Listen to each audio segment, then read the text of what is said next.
ko sa inyo, natuklasan ko kasi na napapalitan yung bala ng mga soldering stick.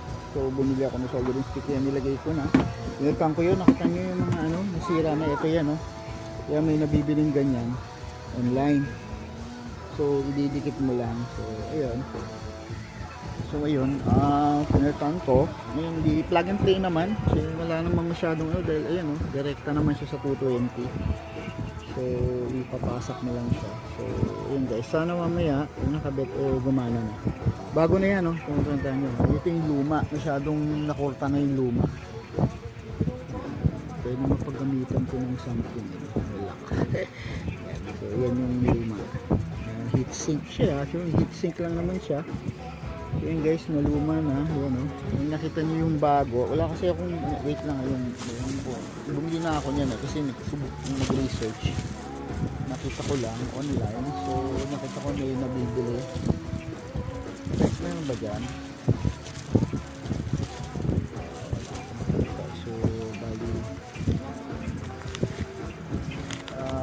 dalawang piraso yun, alam ko pero ayun na, lagay ko na kasi sa loob guys, kaya hindi ko mabuksan ayun, gusto kong pakita yun naman. Parehong-pareho lang din nun nito na may foil at saka may parang goma sa loob. Ito. Yan, ito. Yan guys, yan pala yan. Mura ko lang nabili to. Kasi anong nangyari, bili ka nabili ng bago. Yung nabibili palang bala lang nito. Ayan siya. Ayan guys. Ayan siya. Bali yan yung luma. So, papalitan mo lang siya na dito. Bibili ka online. Nakalimutan ko na tawag dito. Basta binili ko lang siya So, mas mura siya kaysa bumili ka ng ganito kasi parang ito mura din naman, parang 60 pesos lang pero mas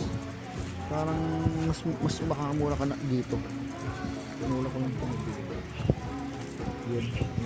So, kasi dalawang piraso na mabibili mo yan. Parang bumili ka dalawa. Sa ilaw yan. So, yan guys, So, hopefully gumana mamaya pag nakabit. So, yun naman naluluma din ito.